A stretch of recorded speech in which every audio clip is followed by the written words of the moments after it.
do it. If you're not in it, you've got no chance of winning it. Thank you. You weren't expecting to get that call today, were you? No, I wasn't. You really could be our next big winner. Head over to gbnews.com/win now to find out how and get your entry for the Great British Giveaway. Great prizes, even greater wins. Mornings don't have to be tiresome, especially if you have the right company. Wake up to news as it happens, opinion and debate, and of course, a little bit of entertainment too. Because when the kettle's on, we're on. That's Breakfast on GB News, a show worth waking up for. Every morning from 6 a.m. Only on the People's Channel, Britain's news channel. We'll spread the news, you spread the word. The royal family is an enduring symbol of tradition, unity and pride for Britain. At GB News, we celebrate what makes this country great. In our new Royal Newsletter series, you can join me, Cameron Walker, for Inside the Palace, an exclusive look every week that takes you beyond the gates and brings you the very latest from those at the heart of the monarchy. Never miss a royal moment again. Sign up now. Go to gbnews.com/royal newsletter and get the latest straight to your inbox.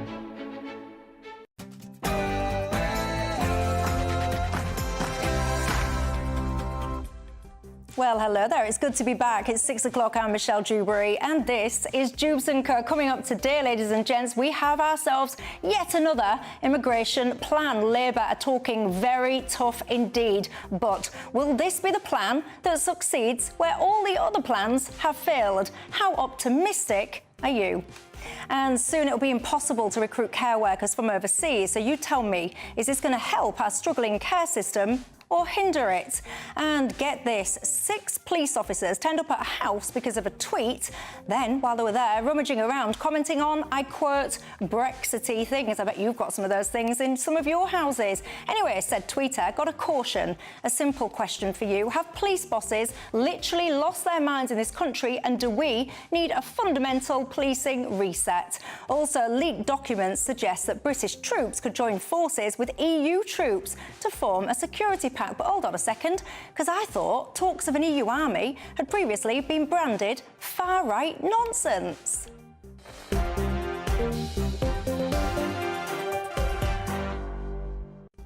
We've got all that and lots more, including an update on a very strange fire that happened at Keir Starmer's house. My panel tonight, I've got the chairman of Reform UK, Zia Youssef, and the Labour MP for Hartlepool, Jonathan Brash. But before we get stuck in, let's cross live and give you your 6 o'clock news headlines.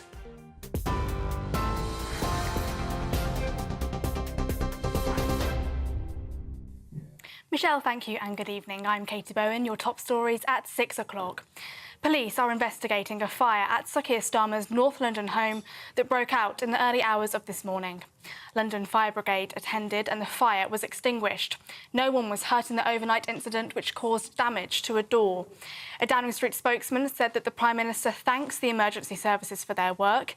The incident is subject to a live investigation and we won't be commenting further. We'll bring you more on that throughout the evening.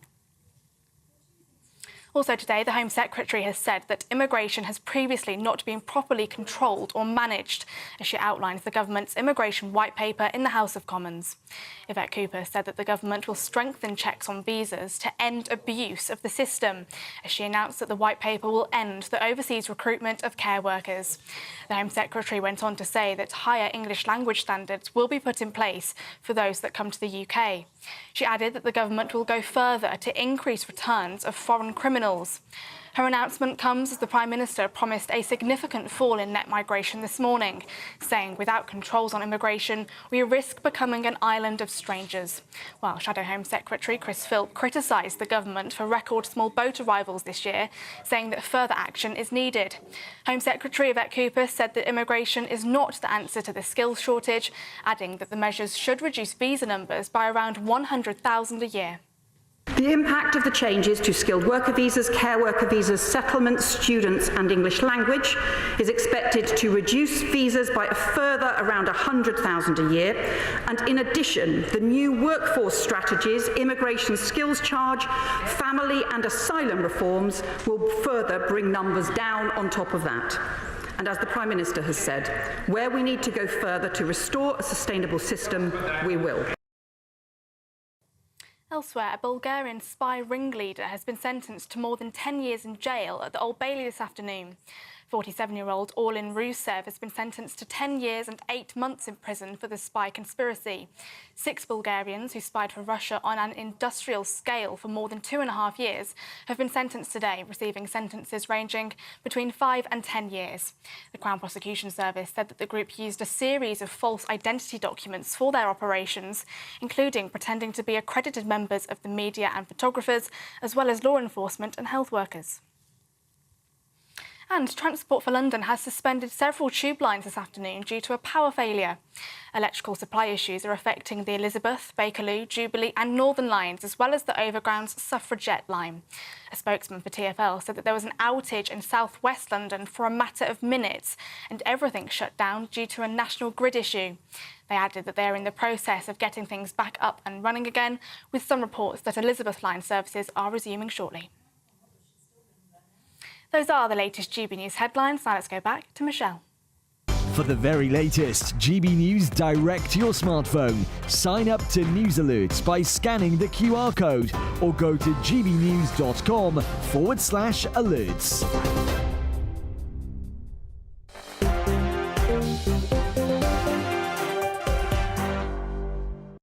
Thank you very much for that, Katie. I'm Michelle Dewberry. This is Dewbs Co, and I'm with you till 7 o'clock. I've missed you guys whilst I've been on my holiday, stuffing my face, I can't lie, eating and drinking my body weight, so I have an all-inclusive. But I thought about you all often. I can tell you lots of stories have been going on. I mean, what kind of world do we live in? I do ponder that very often, and I know that many of you do too. Look who is keeping me company tonight to ponder all of that. I've got the chairman of Reform UK's EU7. Alongside him, I've got a new face. We like those.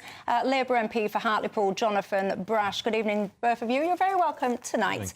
As I reach in every single one of you at home, I do hope you are all well and you can join the conversation in all the usual ways. You can email me, gbviews@gbnews.com. You can go to the website, gbnews.com/yoursay. Of course, you can tweet or you can X me. Careful, though, because you don't want to be randomly tweeting me and then get 6 coppers knocking at your door, rifling through your stuff, saying, oh, he looks a bit Brexity, that looks a bit Brexity. We'll cover that story before the end of the programme. But look, lots we need to get into tonight. Of course, we've got ourselves yet another immigration plan. But before I come on to that, get this, everyone. It's been confirmed a blaze broke out at a home belonging to our Prime Minister, Keir Starmer. Let's cross live to our Home and Security Editor, Mark White. Mark, what on earth has been going on? Well, some worrying aspects, I think, to this incident. It was in the early hours this morning, just after 1:10 that London Fire Brigade were called to reports of a loud bang and a fire in the entrance to this property in Kentish Town. They quickly brought that blaze under control, but all day we've had forensic teams who have been at the scene, fully clad forensic teams. You don't just get that for a domestic chip pan fire. It's clear that the police believe there's something more sinister at play here, and certainly the reports from local residents of potentially a loud bang which accompanied this outbreak of fire would also draw suspicion to that. If it does turn out that this was some kind of deliberate incident, a firebomb attack on the Prime Minister's residence, regardless of the fact, of course, that he now lives at Downing Street, it is obviously a very significant and serious incident with ramifications for other politicians. This is not the first time, if it turns out to be a deliberate act, that this property has been targeted. It was targeted by pro-Palestinian protesters last year, and 3 people were prosecuted for that, as was David Lammy, the Foreign Secretary's home address in London as well. So some real concerns going forward. The Prime Minister, through his official spokesman, has thanked the emergency services for their hard work, but says they won't be commenting any further at this stage because this is a live and ongoing investigation. Interesting stuff. And of course, we will follow that closely. But for now, Mark White, thank you very much for bringing us up to speed. Pretty disgraceful. I mean, we'll have to wait and see the findings of the investigations. But you're an MP. When you hear about that, does that concern you? Oh, of course. I mean, the safety of our public representatives, from whatever background they come from whatever party they come from, has got to be absolutely sacrosanct. You know, we have had a terrible situation in this country where 2 members of Parliament have lost their lives in the last decade. So it obviously is incredibly concerning to hear that. We don't know what the details are yet. It's an ongoing investigation. But I think we have to work cross-party collectively to make sure that our elected representatives stay safe, which is oftentimes a difficult world that we live in. Zia, your thoughts on that?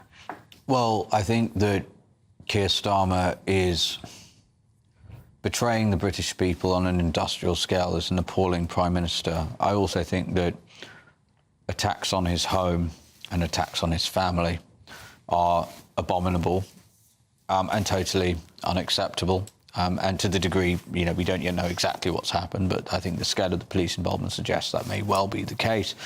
And look, in terms of protecting our political representatives, it's something quite close to my heart, because I spend most of my day working with Nigel Farage, who has, you know, a team around him that seeks to ensure his security. But actually, if we look at the justice system, you know, you've had a situation where somebody threw milkshake at him, no custodial sentence. She never served a day in jail. Then you had somebody who threw concrete at him, literally threw concrete at him while he stood on the top of an open-top double-decker bus. That guy has not served a single day in jail. And I think that judicial sentence, I think the fact that the judge made that call was very important in the context of protecting our elected representatives. And I might contrast that, by the way, with Ed Miliband, the Energy Secretary, where somebody screamed at him something that was completely unacceptable and incredibly rude and belligerent. But that person did go to jail. So I think there is evidence of a two-tier system judicially in this country when it comes to elected officials. It is true that MPs have been slaughtered as a result of, frankly, lax security protocols. So, look, we have to protect elected officials. I do not believe, I think it's an objective fact that reform elected representatives and candidates are subject to more threats and actual violence than any other party. But I think I still think, though, it's incredibly important, regardless of which party you're representing, that you should have some faith. You should be entitled to have faith that the police and the judiciary are going to protect you, and I don't think that's currently the case. That's very sad. And I've got to make clear again, just in case you're tuning in, we don't know yet the circumstances of this fire at Sir Keir Starmer's property. That will come out. But, of course, the police are investigating what indeed did cause that. Do you think there's any truth in what Zia Youssef is saying, Jonathan, about he feels potential two-tier approaches to how seriously some of these threats get taken, depending on who the proposed target may be? No. I mean, I think it's perfectly legitimate to disagree with judicial decisions, and I personally would disagree with a lot of judicial decisions. I would actually side with Zia and say, actually, that somebody who attacks a politician in the street and throws anything over them probably deserves a custodial sentence. I'm perfectly free, as you are, to disagree with our judiciary. Do I think there is evidence that they're sat there going, there's a Labour politician, we'll give them one sentence, there's a Reform politician, we'll give them a different sentence? No, I don't think that. And I think we've got to be careful that we don't undermine some of the most important aspects of our society, things that we're proud in this country to have, which is an independent judiciary, which is an independent police force. People doing their job every day. Yes, there will always be decisions they disagree with, and we're going to talk later about a police decision I'm sure everyone on this panel disagrees with, not least of all the police force itself, it seems. But I think we've got to be careful. We're proud of these institutions in our country. They're part of the British society, and if we keep hammering them as if everybody within them are corrupt, that ends in a very dark place for this country. So I don't think there's some kind of organised two-tier system, but I do think there will always be decisions we disagree with, decisions that I've called out in Parliament that I've disagreed with, but that doesn't mean that we necessarily undermine the entire system. So is that what you're doing, undermining the system in its entirety, Zia? Well, no, I mean, look, that with respect was a rebuttal to, I don't know what that was, to whom that was a rebuttal. It certainly wasn't a rebuttal to what I just said. And you're right, we should be very proud of the principles of English common law and an independent judiciary. That doesn't mean we should be proud, I think, of the state of the judiciary writ large that we currently have in this country. And I think that, as I said, I work with Nigel every single day. I work with our council candidates, I work with our MPs. And I don't think there's any doubt that the level of threat that is, I mean, even when we do a conference, we do a meeting of 50 to 100 of 200 people. One of Nigel's security team had one of his teeth knocked out by an Antifa quote-unquote protester. I mean, I view him as a terrorist if you're willing to engage in violence in order to further political goals. That pretty much does meet the international definition of terrorism. And you know how many arrests were made that day? None whatsoever. So there is a threat level that unfortunately does pervade over what we do as a party. You're absolutely right. You know, but hold on, are you suggesting, so just to be clear on what you're saying, like, I don't condone anyone even, you know, I don't condone people like Angela Rayner standing on stages, calling all Tories scum and a lot worse other things as well. I think that words can be bad as well. But are you suggesting that if someone chucks a milkshake or whatever at a politician, in this case Nigel Farage, that's some form of terrorism? I think that if you're willing to use violence in order to further your political goals, that is literally the dictionary definition of terrorism. But I just want to be clear, Michelle, I was referring to an event that we did in which, and there were a lot of media there, they blocked the entrance. So there's a lot of stuff that's just sort of protester 101, and that is what it is. We live in a free country, and the right to protest is sacrosanct. But when when Nigel's security detail, one of them has one of their teeth literally knocked out, right?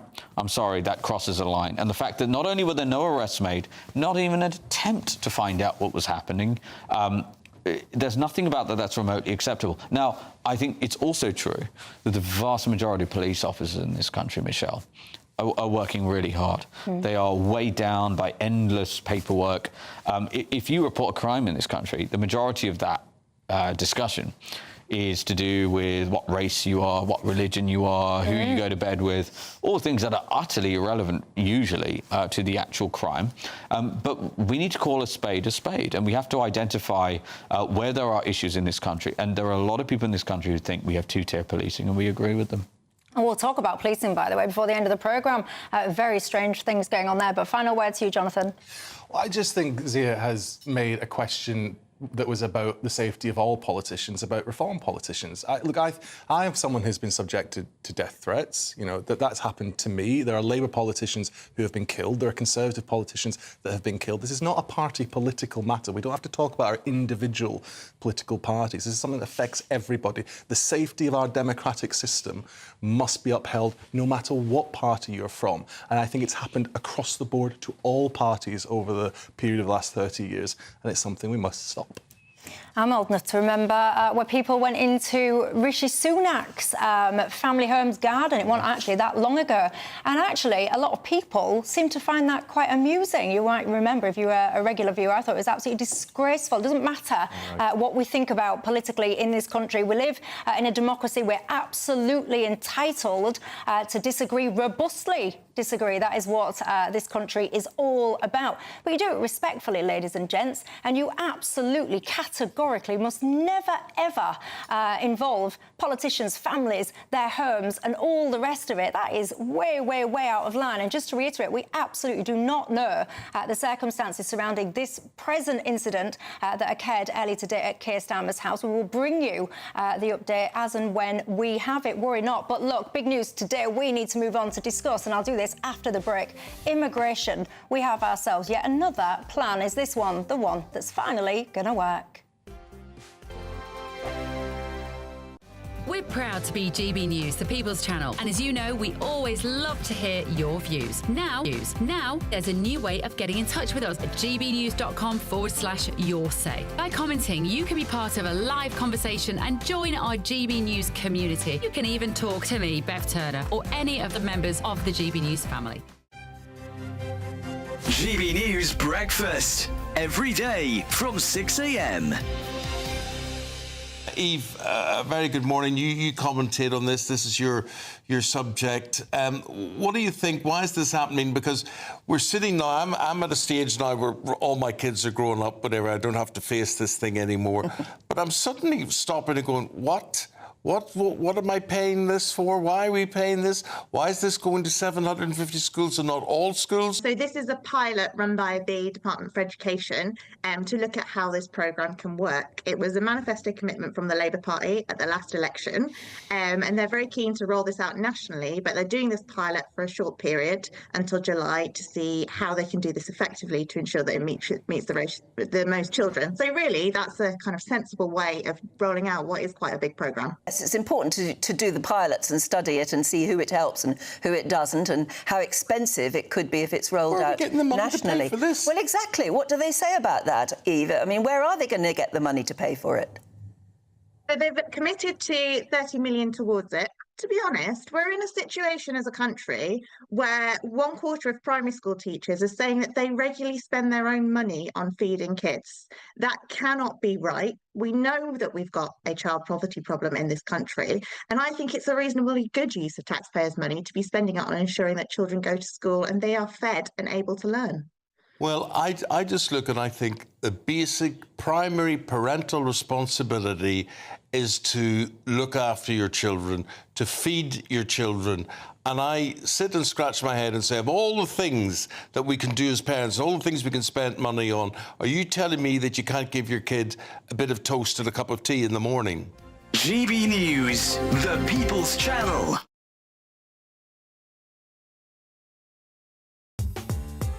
I'm Christopher Hope. From pop stars to politicians, I'll interview anybody in a pub who's got a political opinion. Join me every Friday on Spotify, Apple Podcasts, YouTube or gbnews.com, or wherever you get your podcasts. This is GB News, the People's Channel. This is Britain's Newsroom, where your voice matters. It's just astonishing. With expert analysis and honest opinion, we don't just keep you informed. We bring you unique perspectives you won't see anywhere else. Can't argue with any of that. When the news happens, it happens here. On Britain's Newsroom, weekdays from 9:30 a.m. Only on GB News.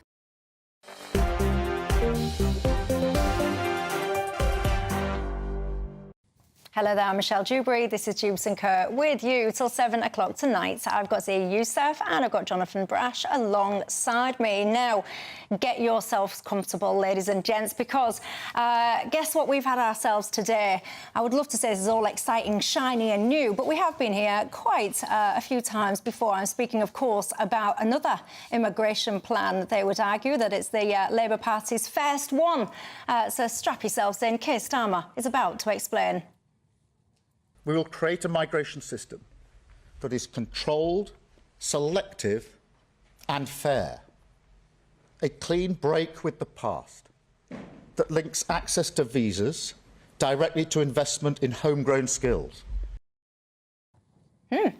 Jonathan, as the Labour MP then, let's start with you. There's quite a few different streams to this plan. Lots of these details we perhaps will have heard many times before. It's talking about stuff like, increased settlement periods, English language requirements, tougher enforcements, all the rest of it. Many people are suggesting that this is all coming about now because of Reform UK's victories in the local elections on the 1st of May. Are these guys your puppet masters? No, look, I mean, one of the key things that's in today's plan is tightening the issues around Article 8 of the ECHR, which is something that I called for before the local elections, and I think a review was launched before the local elections. Look, the key thing to take away from today is this is an absolute acknowledgement so that no one can be under any illusion of the contrary. Immigration is far, far too high in this country. There is no question about that whatsoever. But everyone knew that, though. No one thinks it was. I think it's right. And 10 months in to the Labour government, this is our white paper to try and deal with that issue. And the proof, by the way, will be in the pudding. On the numbers today, it's expected to fall by 100,000 a year. If it doesn't, then absolutely Zia and his colleagues will be calling us out for it, and that's right that they do so. I think the missing element in lots of the immigration plans that have gone before is this idea of what we do with people here in this country, because I believe the issue is around supply and demand. We need to train our own people in this country with the skills we need to grow our economy. I know we're going to talk about the care sector later, but if you look at Hartlepool as just one example, we've got a construction skills academy that we set up in partnership with our FE College, our council, with Seymour Civil Engineering, because we want to train our own people here in Hartlepool and elsewhere across the country in the construction skills we need. What we don't want, which is what we got from the last government, was importing bricklayers from abroad. What a ridiculous situation we find ourselves in, where we're importing the skills that we need to rebuild our country from abroad. So to me, that's the key element here. And you heard the Prime Minister say it right there. Investment in homegrown training is now an absolute central part of the Labour Party's plan for immigration, because if we can train our own, we don't need to try and undercut British workers with imports from abroad. We will have our own workers here. Once again, I do feel like I'm getting on a bit, ladies and gents, but I am, again, old enough to remember the days gone by where if you were a bricklayer or a plumber or whatever, and you went out and said, hold on a second, immigration, it's undercutting me, you are suppressing my wages and all the rest of it, you were essentially regarded as a racist moron for having the audacity to say those things. So it's quite interesting, isn't it, the about-face that seems to be going on in politics today. I'll come back to in a second about you talk about the 100,000 reduction. Yvette Cooper, she was specifically asked today, ladies and gents, to put some numbers on this. Let's take a listen to what she had to say. So what's the overall number then for our viewers? 100,000 fewer visas. Where will we be on net migration by the end of the Parliament? Below 500,000 a year? Well, we're clear it needs to be substantially down. So that's certainly the case. Is that where you want to be, 500,000? No, it needs to be substantially down. So below that? It needs to be below substantially down. So we absolutely needs to be substantially down. I mean, you've heard, I think, your first question shows we have had a whole series of targets that the Tories set out previously. None of them were met. In fact, they often did the opposite. So I think that just undermined the credibility of the whole system. So that's why we are taking a different approach to this.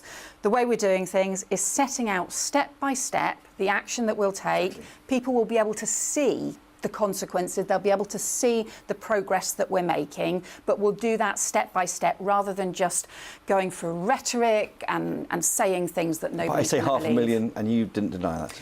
It's going to be substantially down. Below that? It needs to be substantially down. Right. See you, Steph, your thoughts? Well, Keir Starmer, aside from being the Prime Minister, appears to have a side gig, which is being an Elvis impersonator, which might work if you're up against a bunch of other Elvis impersonators. The challenge he has now, he's actually up against Elvis in the form of Nigel Farage. He's been talking about these issues for 30 years. And this is a Prime Minister who just stood up and said that we are now living in, and I'm quoting him, an island of strangers. And he's getting a lot of criticism from the far left for that statement. Look, the reality is that anyone who has been inside communities where illegal migrants are being dispersed at the behest of Yvette Cooper, whom you just saw, and Serco, quite an unholy alliance, I might say. I've spent time in Runcorn, for example, over the last few weeks. They are seeing the effects of this, where people from Afghanistan, Iran, Iraq, Syria, 90% of whom are young men, are suddenly being thrust upon them into HMOs and hotels, now being converted into hostels. It's a betrayal of biblical proportions. I'd also add that, you know, you're saying that if net migration isn't cut by about 100,000, we're going to hold you to account. Net migration was 1 million in the last full year. Cutting by 100,000 is bringing a super soaker to a forest fire. People need a total cessation in net migration, and we need the deportation of everybody who is here in this country illegally. And that's what we've committed to. We committed to publishing a fully costed, deeply thought out plan a few weeks ago on how Nigel, as Prime Minister, will deport everybody in this country illegally in his first time as Prime Minister. We're going to deliver on that in the coming week. And the most important thing is that whether it's Labour or the Conservatives, all you had was open borders. You know, Keir Starmer talks about an open border experiment. What he's done is take that open border experiment and somehow unfathomably make it worse. So nobody believes anything these people are saying anymore. I want to add one more thing, Michelle. You know, you said you're old enough to remember that, when people would have described what this Labour Prime Minister said as being racist or far right or whatever. Keir Starmer himself said that pretty much all the problems that assail this country right now are not to do with immigration, and frankly, to blame any of these issues on immigration, to say immigration is a contributing factor, is in fact, he used the phrase, I want to quote him exactly, he said it has racist undertones. So the ghost of Keir Starmer past is calling himself racist. You cannot believe a single thing this man says. I think it's very interesting that you used the Elvis analogy. I mean, obviously Elvis is dead, so I'm not entirely sure that's your strongest analogy. Probably wouldn't use it again. Nigel, last I checked, thankfully is firmly alive and kicking. Those were your words to compare your leader to a dead man. I think that, from my perspective, we've got to be really careful here, because you've just done, again, what I heard your leader do earlier today. This is a debate today about economic immigration and backing British workers and ensuring that they're not undercut from workers from abroad. And you pivoted almost immediately into asylum immigration and illegal immigration. You're not talking about the issue that's here before us today. Now, that I'm not going to sit here and say is not an absolutely gigantic problem that has to be solved and is not being solved sufficiently at the moment. I'm perfectly happy to sit here and say that. But that's not what we're talking about today. I was speaking to someone just outside here who made the same mistake of conflating the two things. Now, I think if we're going to have an honest debate about it, let's be clear about what this immigration plan today is about. It's about legal economic migration, which is far too high and is undercutting British workers. And we need to put in place the measures that will prevent that from happening going forward. And what I want to see from any immigration plan, from this government or anyone seeking to be in government, is not just how you block people coming in. That's one part of it. But how are you going to invest in the British people? How are you going to invest in the skills, in the training? One of the great frustrations I had in my constituency was that my FE college, my brilliant FE college, trains construction workers, bricklayers, welders. And the last government cut its funding by 10%.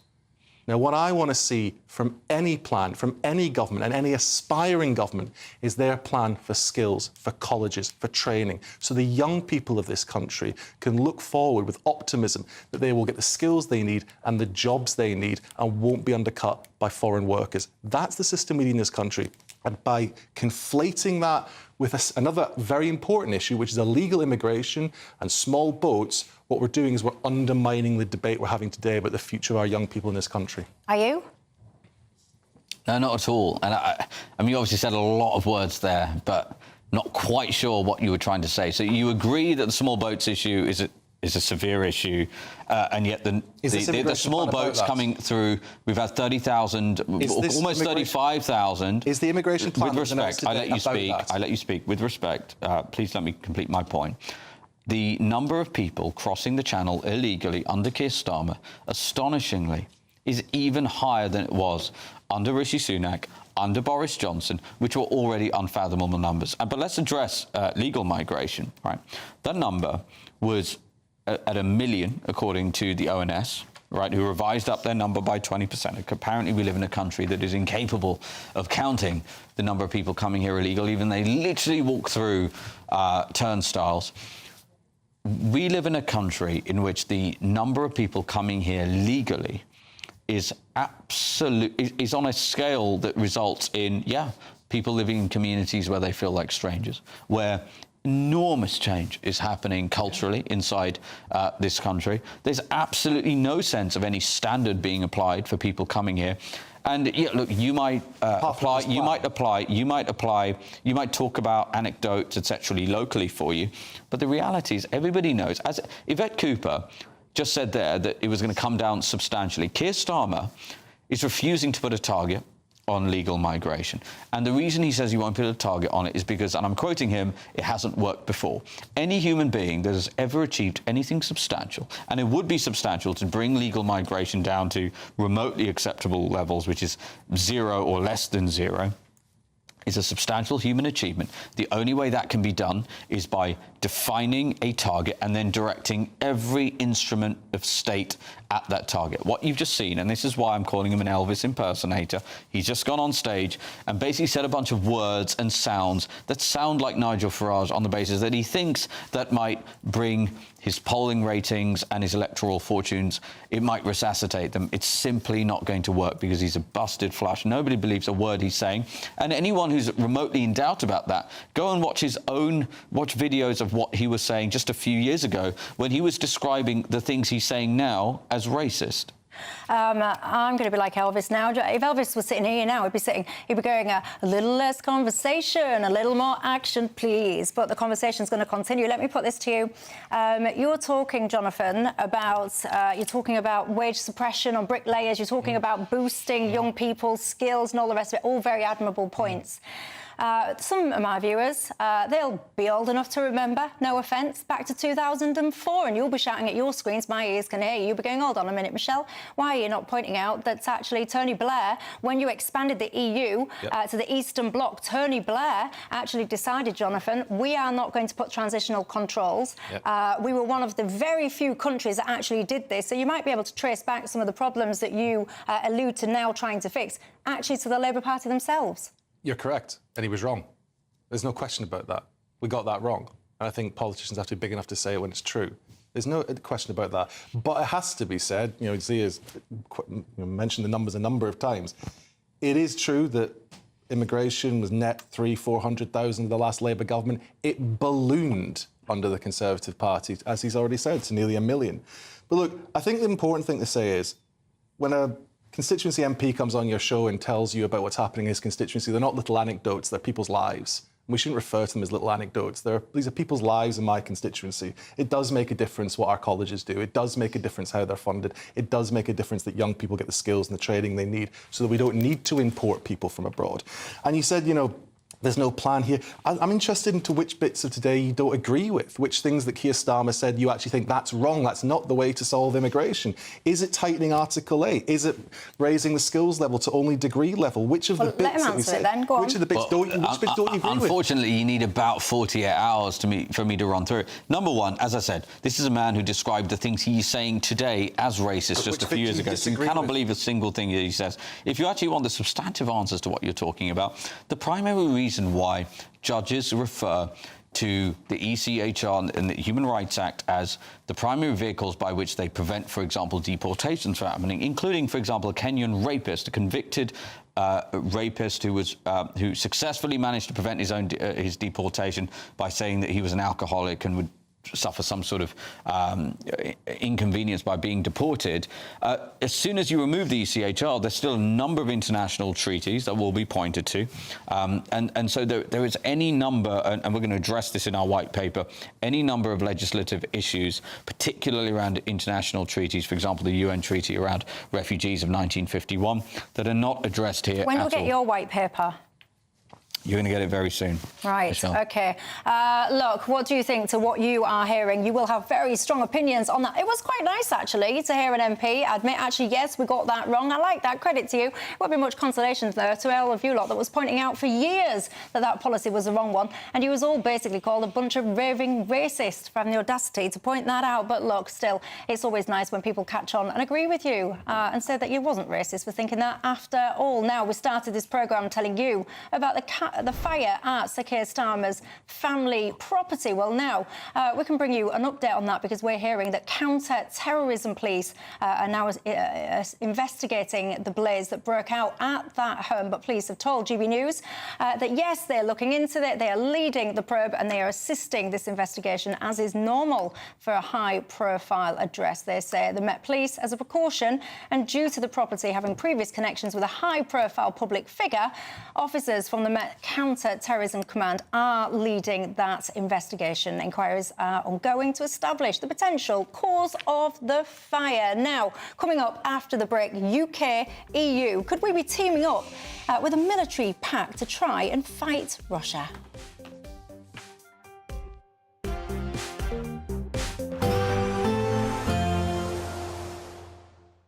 Ready to soak up that holiday sunshine? Won't we need some cover? No worries. All sorted. All Clear Travel Insurance sponsors GB News Travel Destinations Forecast. Spring showers are possible across many areas of the Mediterranean over the next few days. Some of those could be heavy at times, maybe with some hail, thunder and some strong gusts of wind. It will also be generally quite breezy around coastal districts, but further inland away from the showers there will be some drier conditions prevailing and sunny spells managing to poke their way through at times. And into the outlook period as well, we will still see some of those sunny spells to enjoy at times. All Clear Travel Insurance sponsors GB News Travel Destinations Forecast. Hello again and welcome to the latest update from the Met Office for GB News. Hit and miss thundery downpours will continue for the rest of the day, easing after dark and then dry with clear spells for many overnight and into the start of Tuesday, although still some showers around on Tuesday afternoon. The low responsible for the thunderstorms is moving north and then moving south during the next 24 hours, leaving behind a legacy of showers and thunderstorms through central parts of the UK, but they do tend to fade after the sun goes down, so lengthy clear spells then emerging, although always the chance of a few showers continuing in one or two spots, particularly through Wales and the Midlands. Some low cloud persisting around the coast of North and East Scotland and North East England. That will creep inland overnight. It will be there first thing Tuesday before eventually retreating back to the coast. So plenty of sunshine breaking through across parts of central and western Scotland. I think a cloudy start perhaps for Glasgow and certainly for Edinburgh, but it's not going to last. We're going to see the sun start to return through the morning. Plenty of sunshine for Northern Ireland, for much of England and Wales as well. Just some patchy cloud towards the southwest. Any showers tending to be very few and far between first thing, but with the sunshine getting to work and with temperatures rising through the morning and early afternoon, we will see further showers developing, particularly through parts of South Wales into the south of England, away from the immediate south coast. And again, these will be hit and miss, but where they do occur, could see some very heavy rain, hail and lightning. Away from the showers, another warm day to come, 25 or 26 Celsius possible in places, but it will feel cooler where we've got that low cloud persisting around the coast of northeast Scotland and northeast England. That's going to again creep inland overnight and before eventually fading back towards the coast during the course of Wednesday. And actually it's going to be a fine outlook. Westminster, the ultimate clique. And you're fighting like rats in a sack. But here on the Camilla Tominey Show, we ask the questions the establishment media is too scared to ask. OK, let me ask you a straight question, because I know you're a straight-talking politician. Whether it's net zero, illegal immigration or law and order, nothing is off limits. You had the power then. Yeah, as I and say, now you've lost it. That's the Camilla Tominey Show, a politics show that's fearless. But no, let me finish my question if you don't mind, because it is my show. Sundays at 9:30, only on GB News, the People's Channel, Britain's news channel. We're proud to be GB News, the People's Channel. And as you know, we always love to hear your views. Now, there's a new way of getting in touch with us at gbnews.com/yoursay. By commenting, you can be part of a live conversation and join our GB News community. You can even talk to me, Bev Turner, or any of the members of the GB News family.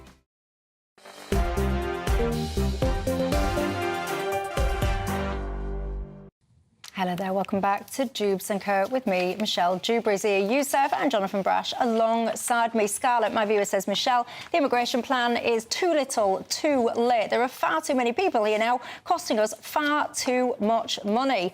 Ashley says, you're right, Michelle, you couldn't even utter the word immigration in the 2000s and early 2010s without being accused of being a racist. Yes, Michelle, says Paula, many people have come here and undercut the British workers' wages. That is now very tricky to undo. Kevin says, I'm not a massive fan of the Prime Minister, but he does deserve credit for trying to at least tackle immigration. Give him a chance.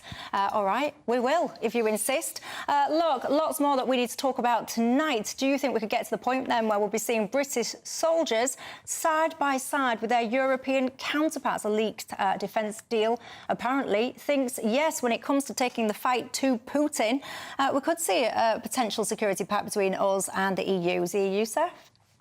Well, Reform and Nigel Farage believe in peace through strength. We remain one of the most formidable military forces in the world, despite the fact that our military has been sadly hollowed out. You know, Labour are now talking about increasing defence spending as a percentage of GDP to 3%. Reform, we're talking about this in our contract with the people before the general election. We talked about taking it to 3% and to 3.5% in the long term. We actually think there's a good chance Labour hit their target, not by increasing the amount of money actually spent on defence, but actually just reducing GDP as a result of the appalling incompetence of Rachel Reeves. So, look, we've got to revitalise and revivify our military. We've got to invest in it. Part of that comes from growing our economy 3 to 5%, which is what we'll do under a reform government. And in terms of, look, working with our friends in Europe, absolutely, we should have an alliance. Obviously, we have NATO already. We should be seeking to ensure that there is a united front against Vladimir Putin and his evils. But ultimately, forming some kind of European army has absolutely no mandate and must be resisted at all costs. Martin, one of my viewers, has just got in touch and says, Michelle, this story sounds very much like an EU army. He says it sounds like it's trying to be brought in via the back door. He says he's not a fan. Jonathan? Look, there's not going to be an EU army, but the British Army has stood alongside our European partners for generations. We fought world wars together. We're always going to work with our European partners, and that's exactly the right thing to do, because we know what happens when we allow fascists to march across Europe unchallenged. We know where that gets us, and I think we've got to be absolutely clear and united. And I really welcome the comments of Zia there. They've not always been as clear from Reform that they were absolutely on side with that. I remember when Nigel Farage blamed the West for provoking the Russian bear. It's not true. He literally said it. He literally said it. He literally said it. He also said Putin was the leader he most admired. He also voted against sanctions. If you actually read the next sentence, he said, that was a GQ interview where he said he thinks he's an awful man. I'll have my say. Thank you very much, Zia. He also voted against sanctions against Russian propaganda in 2019. Indeed, Richard Tice said that Ukraine should give up territory in order to find a peace. I'd like to know how much territory Zia would like to give up to the UK if we were faced by that threat. Look, it is a completely sensible thing to work together with our European partners to fight fascism in Europe. That's what we're doing. That's what we'll continue to do. I think it's a testament to this Prime Minister's leadership on the world stage that he's bringing the coalition of the willing together to fight this. And I hope across political parties it will have support. Do you want a final word? Quickly? Well, look, number one, Nigel, Richard, everybody at Reform universally condemn Vladimir Putin for being a brutal dictator and an aggressor in this war. We make no apologies, however, for saying that we would prefer peace to war, that the current war in Ukraine is frankly, a meat grinder in which so many people, particularly men, young men, are dying. And we welcome any attempts to bring peace to the region. One of my viewers on Twitter says, Michelle, no, I won't give Keir Starmer a chance. He was supposed to smash the gangs. What has happened there? Well, what's happened there is 12,000 people have made those crossings since this year began. I did some calculations the other day. £41,000 per head. That's almost £500 million over the course of a year. Those 12,000 people will cost us. So I do hear you. But you know what? If you don't give people a chance in life, what else can you do? Coming up after the break, we need to talk about the fact that 6 police officers went round to someone's house because of a tweet that they put out. The fella got a caution. They were rifling through the stuff, commenting on Brexity things. See you in 2. From the school run to the home run, watch a new show for all of Britain. He can say whatever he wants. A straight-talking show where all voices are heard. And, you know, when are we going to stop talking about smashing the gangs and actually do it? With the stories that matter from every part of our country. There's a bit of a crash landing there for your Chancellor. Bold, fearless and standing up for you. That's me, Martin Dewbberry, 3 p.m. till 6 p.m, weekdays, here only on GB News. The People's Channel, Britain's news channel. The royal family is an enduring symbol of tradition, unity and pride for Britain. At GB News, we celebrate what makes this country great. In our new royal newsletter series, you can join me, Cameron Walker, for Inside the Palace, an exclusive look every week that takes you beyond the gates and brings you the very latest from those at the heart of the monarchy. Never miss a royal moment again. Sign up now. Go to gbnews.com/royal newsletter and get the latest straight to your inbox. Exciting news. Every Friday, my Patrick Christie's Tonight Show is going to have a twist to it. We're welcoming some special guests. You. That's right, on Fridays I'm going to be doing my show in front of a live studio audience because this show is about you and what you have to say. It's going to be the same big debates, same big topics, same big opinions. But every Friday night at 9 p.m, you are invited to come on down to Patrick Christie's Tonight to be a part of the action. Only on GB News, the People's Channel, Britain's news channel. Good Afternoon Britain isn't just about us. The wonderful thing about this programme is it's about everyone watching. It's an interactive programme. Well, there absolutely is something to see here, and we're going to be talking about it more. Whether it's breaking royal news, please bring us up to date, or indeed a particularly punchy speech in the House of Commons. Very, very curious. We bring it to you live, and then we bring you live reaction as well. That's Good Afternoon Britain, weekdays from midday. Only on GB News, the People's Channel, Britain's news channel. Join me, Nana Akwe, for an informative, interactive news programme with a difference. It's fun. No, he didn't say that, Dave. I'm so surprised. I think there's an element of truth to that. Join me from 3 p.m. every weekend, only on GB News, Britain's news channel. We're proud to be GB News, the People's Channel. And as you know, we always love to hear your views. Now, there's a new way of getting in touch with us at gbnews.com/your say. By commenting, you can be part of a live conversation and join our GB News community. You can even talk to me, Bev Turner, or any of the members of the GB News family. This is Britain's Newsroom, where your voice matters. It's just astonishing. With expert analysis and honest opinion, we don't just keep you informed. We bring you unique perspectives you won't see anywhere else. Can't argue with any of that. When the news happens, it happens here. On Britain's Newsroom, weekdays from 9:30 a.m. Only on GB News.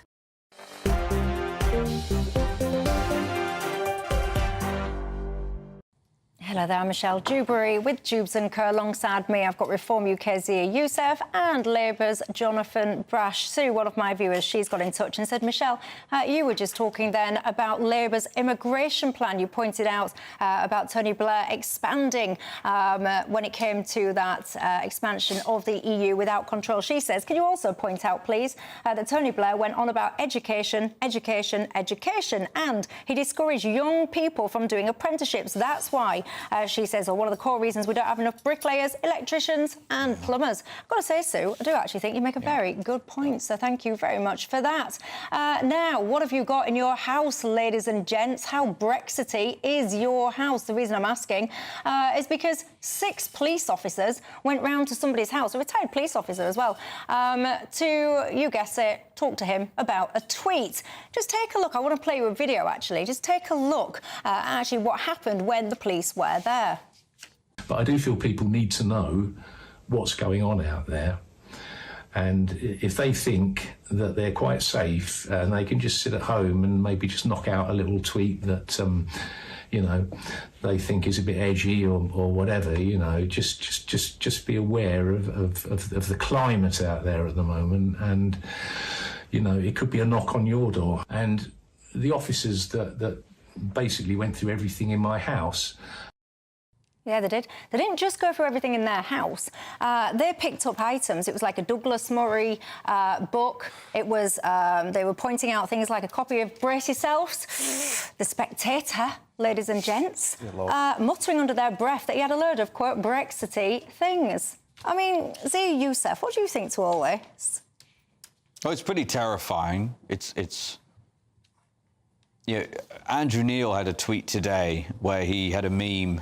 I'm crediting to him. I presume he came up with it. But it's a scene from Shawshank Redemption with 2 of the actors, and one of them says, "What are you in for?" And the other one says, "Well, 3 Douglas Murray books and a Portillo Train Journeys DVD." And look, we laugh about that. The reason it's funny, it's a dark humour, because we're now in a situation where on the one hand, we have people being arrested for, frankly, utterly innocuous tweets that if you look at this particular situation, completely innocuous, no objective case can be made that it warranted any form of investigation, let alone an arrest and a ransacking of someone's home. But we also have a situation where if you have your mobile phone stolen, most people watching this program, if they're walking around with a smartphone in public, they grasp it tightly. And the reason for that is because in less than 1% of cases of smartphone theft in this country is a suspect even identified, let alone arrested or convicted. Now, I want to be clear. The vast majority of police in this country are just working hard up against insane bureaucracy and totally the wrong incentives. A reform government will cut that bureaucracy, hire a lot more police officers and make sure police officers are incentivised to actually arrest criminals. Jonathan? I mean, you'll probably hate this, but there's very little to disagree with what you just said, Daisy. I mean, clearly there is no justification for this, and I think Kent Police, as far as I can tell, have admitted that there was no justification for this. But do you know what? The one thing I would diverge from and say, look, I'll tell you why it's not terrifying, because we are sat here calling it out. We live in a free democratic society where we can call this behaviour out as being wrong. Yeah, but it shouldn't be going on in the first place. Absolutely, but every institution does things wrong. The vast majority of police, Zia is quite right to say, is the vast majority of police in this country do an outstanding job. They are brave. They run into the danger while the rest of us would run away. There's no question about that. And where these incidents occur, where the odd sort of incident where something's wrong, we call it out and we stop it from happening in future. Look, I do feel sorry for frontline officers, I've got to say. A spokesperson there for Kent Police said basically this caution that they gave this fella was not appropriate in the circumstances and it should not have been issued. Basically, they've cleared the caution from the man's record and they were pleased to facilitate this correction. A further review apparently will be carried out to identify any learning opportunities. I mean, are you a little bit thick? You need to conduct an investigation to identify any learning opportunities. It's not difficult, is it?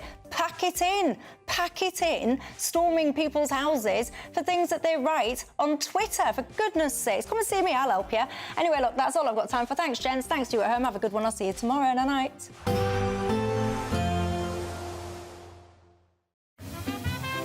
Heavy showers first thing will be followed by a warm, cosy day. Boxed boilers, sponsors of weather on GB News. Hi there and welcome to the latest update from the Met Office for GB News. Showers tending to ease overnight, but there will be more for some later on Tuesday. However, for many, it is going to turn increasingly sunny once again over the next few days. High pressure waiting to push back in. This low that brought the thundery downpours in places over the last couple of days is now starting to move south. Having said that, there will still be 1 or 2 showers overnight, especially parts of Wales into the Midlands and the southeast.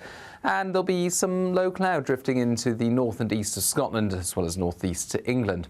Temperatures tending to dip to the high single figures, low double figures, and plenty of sunshine actually first thing Tuesday. Certainly a sunnier start for many of these western and southern parts of the UK where we saw some early cloud and rain on Monday morning. But it will be a dull start to the day for Orkney, for the north and east of Scotland, into Fife, as well as the far north-east of England. That low cloud tending to stick around for the first couple of hours before retreating back to the coast. Also some patchy cloud into the southwest of England, a brisk breeze here. But otherwise, it's going to be a sunny start essentially across most of the UK. Now, as the morning progresses and we go into the afternoon and as temperatures rise, the area where we saw some showers and thunderstorms on Monday will tend to provide a focus for further showers developing into Tuesday afternoon. South Wales, central southern England and the southeast most prone to these downpours. Hail, thunder, lightning, always a possibility, but these will be much more scattered compared with the last couple of days. And then as we go into the start of Wednesday, any showers basically restricted to Cornwall, perhaps Devon, and for most it's simply a sunny day with high pressure returning across the UK, some patchy low cloud on the North Sea coast, but we continue to see that high pressure and the sunny skies on Thursday and Friday. Heavy showers first thing will be followed by a warm, cosy day. Boxed boilers, sponsors of weather on GB News. could be the next big winner on the road in this brand new Alnag Baron 560 motorhome, courtesy of Marquis Leisure. Imagine the fun you could have in this luxurious home from home worth over £67,000. We'll also give you £5,000 in tax-free cash to make your next getaway a great one. And it could be all yours. For another chance to win the lot, text WIN to 63225. One entry costs £2.50 plus one standard network rate message. Or text BONUS to 63225. 5 entries cost £5 plus one standard network rate message. Go to gbnews.com/win. Entries start at £2.50. Call 0903 686 3232. Calls cost £2.50 plus your network access charge. Or post your name and number to GB13 PO Box 8690 Derby DE1 9TT. UK only. Entrance must be 18 or over. Lines close at 4 p.m. on the 6th of June. Please check the closing time if listening or watching on demand. Mornings don't have to be tiresome, especially if you have the right company. Wake up to news as it happens, opinion and debate, and of course, a little bit of entertainment too. Because when the kettle's